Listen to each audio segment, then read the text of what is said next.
I just wanted to bring you guys all together and do this educational in service and inform you about some policy changes that are happening. This last week we had a nurse who just did a no call, no show. She failed to come in, she didn't notify supervisors, and she put us in a really bad bind. Not patient safety, number one, but also documentation wise. We couldn't tell if patients were going to be readmitted or if they were going to be discharged or it was a resumption of care or recert. Documentation wasn't being done on a timely basis. We can't have that anymore. Currently, the policy states that you have 24 to 48 hours to get your documentation done. That is no longer the case. Effective July 1st, you have to get your documentation done the same day that you saw your patient. Now you may think, we've said this before and we haven't implemented it, and you're absolutely right, we haven't implemented those. No longer. That's not going to be tolerated anymore. We run a company, we run a business. It's important to have the communication of documentation for patient safety is number one, but also we have to have compliance for Medicare and CHAP regulations, and we also have to have proper billing practices. So with that being said, effective July 1st, visits are going to be tracked. There's going to be a new disciplinary action policy that we're going to talk about and how it's going to be done. And then at that day, your supervisors, Alicia and Lydia, they are the ones that are going to be looking at the charges on a daily basis, and they are going to be comparing the notes that you completed on Monday with the schedule that you provided on Monday to make sure that the patients match. Therefore, if there's changes in your schedule or anything occurs, you need to let them know immediately, so that way they're aware as to why you only have 3 visits that were charted when you had 5 patients on. Did 2 of those patients require missed visits, or what happened? We need to have that communication in place. Going forward, effective July 1st, documentation has to be done daily for that patient. Now, I also want to reiterate, our hours are Monday through Friday, 8 to 5. That means as a full-time and part-time employee, full-time more specifically, you need to be available for the hours of 8 to 5. Now, we do have and offer you guys flexibility in your scheduling. That flexibility allows you to schedule your patients with whatever works with their schedule and works with your schedule. It also allows you to fit in personal things like taking your kids to doctor's appointments, going to your own doctor's appointments. However, those personal things take time away from getting your job done. So first and foremost, your job is a priority because it's what feeds your family, puts a roof over your head. Therefore, it needs to be done daily. No more of this. I can't tolerate it. We're trying really hard to make sure that we're running a good company, and that has to be done by making sure documentation is done daily. We can't handle that stress. Not only if the documentation isn't done daily, it affects everybody else's job. Lydia can't get her 485s done timely. Alicia, she can't, get the communication and get the HISs done timely. Payroll is a nightmare because they have to go back and see when everybody's scrambling to get their job done.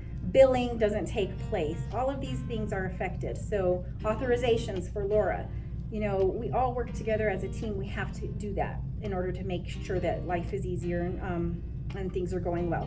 So the disciplinary action form is going to look like this. So routine visits, evaluations, PRN progress notes, and missed visits, those are all going to be worth 1 point, and that's per patient.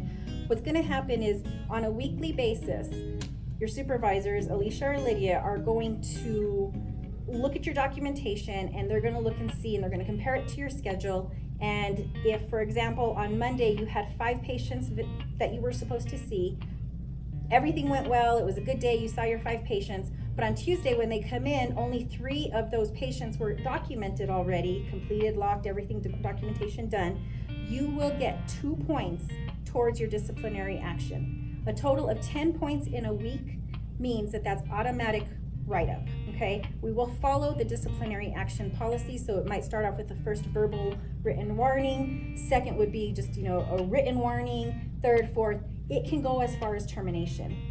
So you guys really need to make sure that you're organizing yourself better, you have good time management, you're planning your day the night before, whatever the case may be, cutting out on personal time, making sure that you're, scheduling appointments and visits around lighter days or whatever the case may be, but it's got to get done.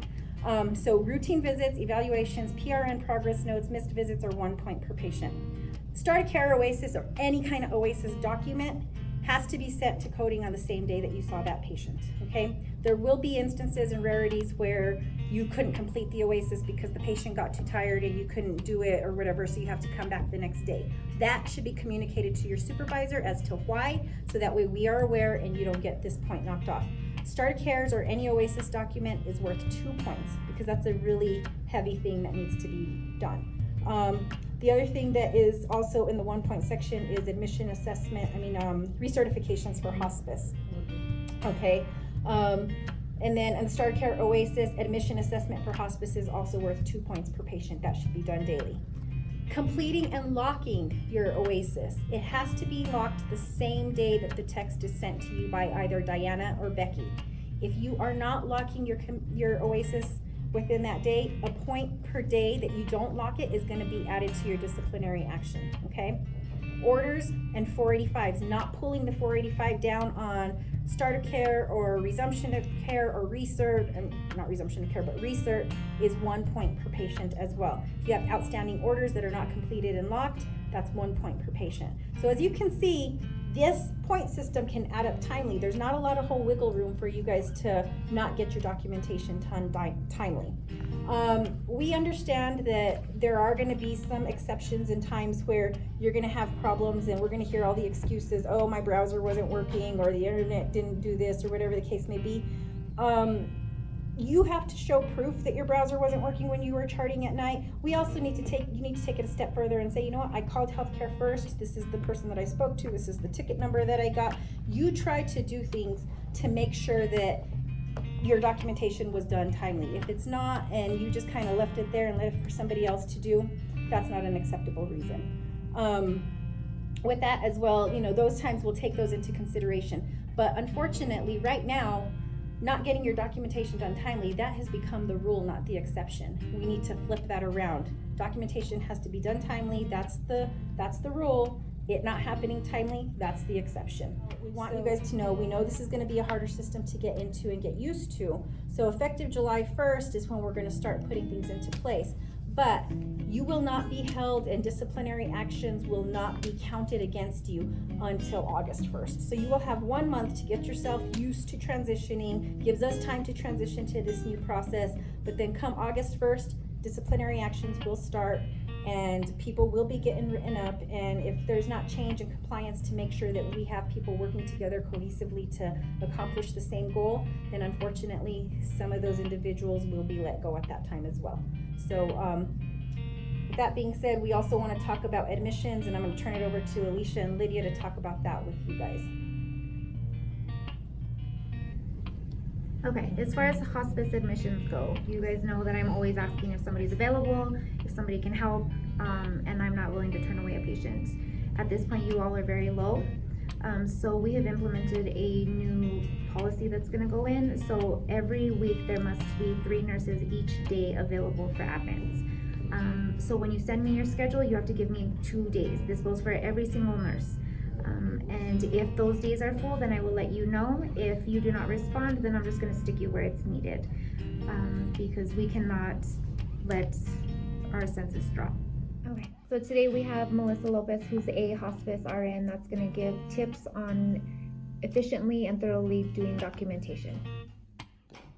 Okay, so I'm Melissa, and I wanted to just give you some tips on how I do my make my schedule and how I go about during my day to get all my work done. I've got kids, so they've got to get to school. Once I get them to school, I come and I get all the supplies that I need, and then my patients are scheduled. So I try and see them usually and be done with seeing actual patients by maybe 1:30, 2:30 in the afternoon, and then I start my charting. So that helps me to keep on track. That way I don't fall behind. I usually never go to bed without charting for that day. There are some cases when an admit comes in late, or I've got research to do that, I don't get it done on time, and that will usually I'll just get it as much as I can get done, and then I finish it off the next day. But it helps me to stay on track by doing everything that day. Otherwise, if you let it go to the next day, then it piles up more from the visits from the next day. So if you keep your time organized and see your patients first, and then get your paperwork done. It helps you to stay on track and get everything done efficiently and timely. Hello all. We're making some changes to the way that we handle our admissions and how you all report that you're available for startup cares. This applies to nursing and PT only. Effective June 24th, full-time employees that have less than 30 visits per week will make themselves available on 2 days where they can take SOC. So if you're less than 30 visits, greater than 30 visits per week, then you can only do one admit. So you'll let me know what day when you send in your schedule you're available. For part-time employees, greater than 24 visits, you're expected to do 2 admits that week, and greater than 24 visits, you're expected to do 1 admit. We're gonna close off days, guys, and not have 15 slots available one day and 1 slot available the next day. So there's no more than 8 slots per day that we're gonna allow, and it's first come, first served. Weekend, the nurse that is on call for that weekend is exempt from this during the week. So when it's your on-call week, you don't have to pick up the startup cares. We still want to look at the area we're assigning before we send them out, but you may occasionally be asked to go outside of your area to do a startup care. If that happens, we will pay mileage for any out of your area admits. So please remember, if you send your schedule in late and you ask for Tuesdays and Thursdays, and I already have 8 people available on Tuesday and 8 people available on Thursday, then you can't get those days anymore, and I'll have to assign you. So please you want to be first come, first serve, but be flexible also. We don't want everybody doing Monday and Tuesday, so we won't allow that. That's it. So in closing, I'd like to add a little bit more to what Lydia and Alicia are going with. So the reason that we're having to implement these changes when it comes to admissions is because we run into stonewalling, basically. We get referrals, and sometimes we only have 1 person available for admit, and we have 2 or 3 patients that need to be admitted that day. We are in healthcare. Healthcare is a 24/7 process. Therefore, we don't want to turn away these patients that need our care. So in order to better manage and to kind of make it more fair across the board, this is how we're doing it. So it's for census management and for growth. We can't have and pay employees if we don't have patients coming in the door and have the census. So, you guys, as hard as and difficult as these changes may be, we're doing it so that as a company, we can make sure that we're protecting our assets, and you as employee are our assets. If we don't protect you and we don't make sure that we don't have jobs for you because we're not compliant, because maybe Medicare comes in and they shut us down because we don't have all of our documentation in a row, or we lose a major lawsuit because documentation was charted 2 weeks late on a patient, we're not doing our job. We're not taking care of you guys as our employees. So that's where this is coming from. It's not coming so that we could be mean or we could be difficult. It's so that we can be better at what we do. Lydia did say that, we'll have no more than 8 admissions, or no more than 8 available slots per day, and that is to avoid that problem of on Wednesdays we have 15 people available for admits, but on Tuesdays we have 0. We can't predict when the admissions and the referrals are coming. We have no control over any of that. We also have no control over what area of town they come in. So we are trying our best to not say no to referral sources, because the more you say no to referral sources, the less they start calling on you. And we're trying to find ways to say yes. But the only way we can find ways to say yes is if we have all you wonderful staff to help admit these patients. But that's not happening because schedules and everything are so tight. So that's the reason we're doing that. You have to realize too, just because we have 8 available admissions on the home health side and 3 available admissions on a daily basis on the hospice side, that doesn't mean we're gonna have all those admissions. So you may say, oh my gosh, this is terrible. I have to give 2 available days or 1 a day that I'm available, and I don't wanna do admits, I don't wanna do this, I don't wanna do that. Chances are you may not have an admission, And like Lydia said, if it comes in an area, we're still gonna look at area by area before we assign. So if there's a patient that comes in 87114, and on that day we have 3 nurses that have patients in 87114, we are gonna assign it to somebody in 87114. We're not gonna assign it to a nurse that does the Northeast Heights, you know, same thing for physical therapy. But as she said, we can't determine, so if you're the only one that's left to do an admission that day and it's a PT start and the PT starts in Rio Rancho and you're in the Northeast Heights, guess what? You're gonna have to go to Rio Rancho. As she said, we will reimburse you per mile for that from your last visit to your Rio Rancho patient and then to your next visit. So that way there's a little bit more in there and more incentive for you to do that. So, you know, bear with us, keep in mind that this is happening, it's a learning phase, we're gonna do our best, but we really want you guys to succeed and do what it is that is necessary to make sure that we're compliant. We do appreciate you, we appreciate everything you do. We couldn't do and have Legacy if it weren't for each and one of you, but we can no longer take the risk that we're being placed in and being put in, compliance-wise and safety-wise for our patients when documentation is not getting done timely. Thank you and hope you have a great day.